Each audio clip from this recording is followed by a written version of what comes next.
పిటిషన్‌లో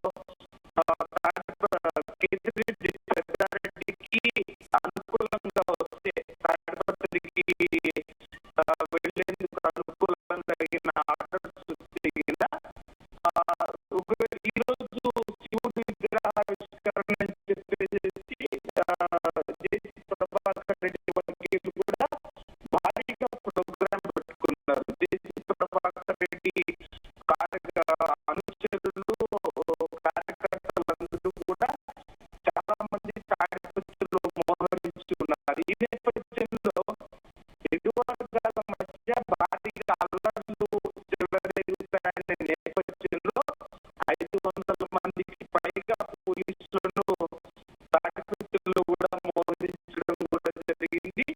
ప్రస్తుతం అయితే వారు తాడిపత్రిలో మున్సిపల్ చైర్మన్ జేసీ ప్రభాకర్ రెడ్డి ఆధ్వర్యంలో వారు ఆ కార్యక్రమంలో నిమగ్నమైనారు. ఇక్కడైతే పెద్దారెడ్డిని తాడిపత్రికి వెళ్ళనివ్వకుండా ఆయన్ని మార్గమధ్యంలోనే నారాయణరెడ్డిపల్లి గ్రామం వద్ద పోలీసులు అడ్డుకున్నారు. ఆయన్ని చుట్టుముట్టి ఆయనకు కాపులాగానే ప్రస్తుతమైతే పోలీసులు ఉన్న పరిస్థితి అయితే మనం చూస్తున్నాము.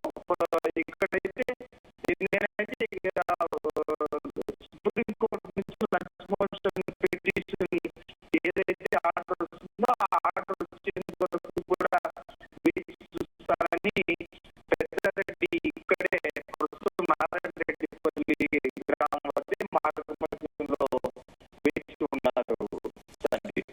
సాయిప్రసాద్, ముఖ్యంగా ప్రస్తుతం పరిస్థితులు అదుపులో ఉన్నాయా? అవును సందీప్, ఎందుకంటే ఇది ముందుగా ఊహించింది దాదాపు సంవత్సర కాలంగా కొనసాగుతుంది. ఎందుకంటే తాడిపత్రికి జేసీ పెద్దారెడ్డి వెళ్ళడం, అక్కడ గలాట్లు జరగడం, ఇవన్నీ ఈ నేపథ్యంలో శాంతి భద్రతలకు విఘాతం జరుగుతుందనే నేపథ్యంలో తాడిపత్రికి వెళ్ళనివ్వకుండా అడ్డుకోవాల్సిన పరిస్థితి ఉందని జిల్లా ఎస్పీ కూడా చెప్పడం జరిగింది. ఈ నేపథ్యంలోనే ఆయన కంటే ఇన్నాళ్ళైనా నేను ఎలాంటి అల్లర్లు చేయను, ప్రశాంతంగానే ఉంటాను, శాంతియుతంగా ఉన్నానని కేతిరెడ్డి పెద్దారెడ్డి పోలీసులకు చెప్పుకున్నప్పటికీ కూడా పోలీసులైతే విన్న పరిస్థితి అయితే కనిపించలేదు. ఈ నేపథ్యంలోనే ఎటువంటి పరిస్థితుల్లోనూ అంటే మీరిద్దరూ తారసపడితే జేసీ ప్రభాకర్ రెడ్డి కానీ పెద్దారెడ్డి కానీ వీరిద్దరూ తారసపడితే ఇరు వర్గాల మధ్య ఘర్షణలు చెలరేగే అవకాశం ఉంది. ఎందుకంటే గతంలో ఘర్షణలు చెలరేగిన పరిస్థితులు కూడా చూసాం. ఎందుకంటే అల్లర్లు జరిగిన కేసులు ఉన్నాయి. ఎందుకంటే బండరాలు విసురుకున్నారు, ఒకవైపు టపాసులు పేర్చి బాణసంచాలు బాంబులు విసురుకున్న సందర్భాలు కూడా ఉన్నాయి. తాడిపత్రి ఫ్యాక్షన్ ఉన్న నేపథ్యంలో తాడిపత్రికి ముందు జాగ్రత్త చర్యగా ఈ చర్య తీసుకోవాల్సి వస్తుందని కూడా జిల్లా ఎస్పీ చెబుతున్నారు. Thank you Saiprasad.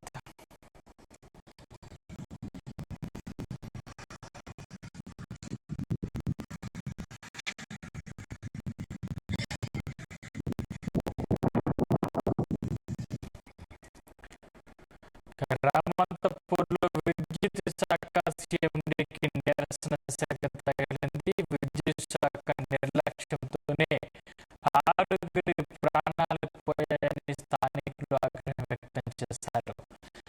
We want justice, electricity department down down అంటూ నినాదాలు చేశారు.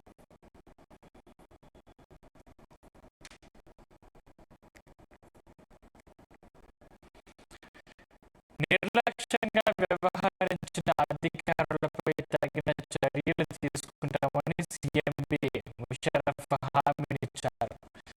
టీవీ కేబుల్ కండక్టర్ వైర్ విద్యుత్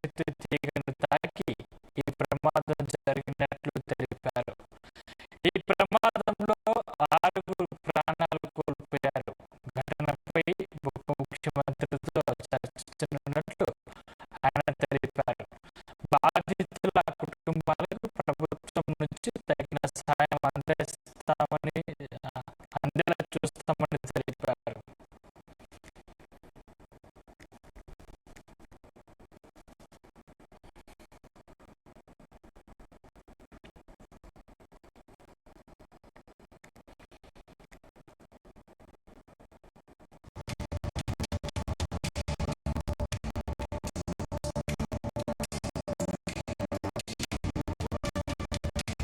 TV cable conductor electrical lines అన్ని కాంటాక్ట్ లో వచ్చి కింద డాంగ్లింగ్ అవుతున్నప్పుడు ఆ రథం తగిలి ఒక 5గురు ఎలక్ట్రిక్యూట్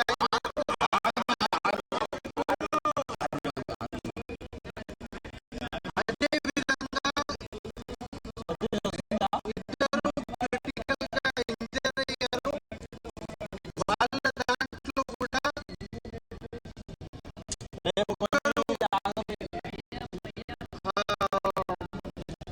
ప్రాణాలు పోకున్నట్టు సమాచారం ఉంది. సో దాన్ని సైట్ ఇన్స్పెక్షన్ చేయడానికి నేను ఇక్కడ రావడం జరిగింది. ప్రభుత్వం దృష్టికి తీసుకెళ్లి రాష్ట్ర ఉప ముఖ్యమంత్రి గారితో డిస్కస్ చేసి దీని మీద ఎంక్వైరీనా ఫ్యూచర్ ఏం చర్యలు తీసుకోవాలి, అలానే ప్రాణ నష్టమైన వాళ్ళకు వాళ్ళ ఫ్యామిలీ మెంబర్స్ కి ఏ రకంగా బెనిఫిట్స్ పొందించాలో, ఏ రకంగా ఎక్స్గ్రేషియా ఇవ్వాలో అనేది గవర్నమెంట్ లెవెల్లో ఉప ముఖ్యమంత్రి గారితో చర్చించి ఒక నిర్ణయం తీసుకోవడం జరుగుతుంది.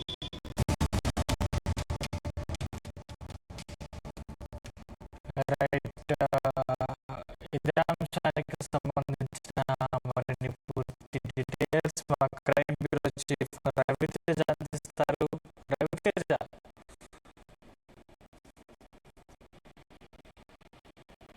రామంతపూర్లో జరిగినటువంటి విద్యుత్ ఘటనకు సంబంధించి పిఎండి అక్కడికి చేరుకొని విద్యుత్ శాఖ సీఎండి ముషరఫ్ అసలు ఏం జరిగిందనే దానిపై కూడా వాస్తవాలు తెలుసుకోవడానికి అక్కడికి వెళ్ళినప్పుడు అక్కడ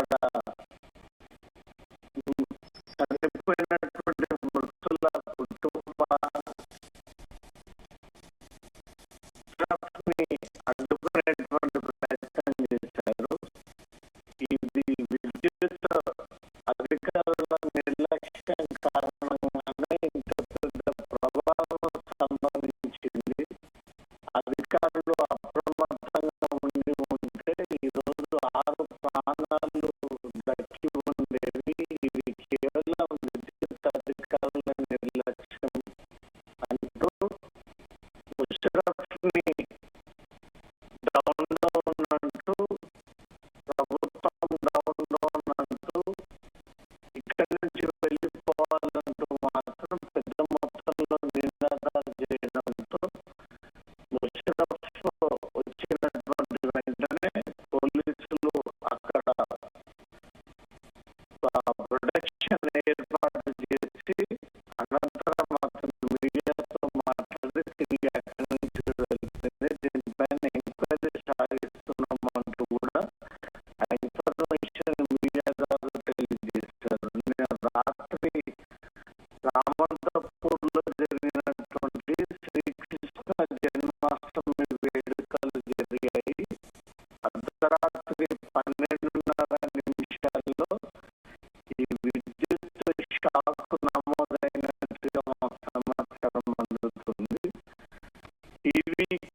చేరుకున్న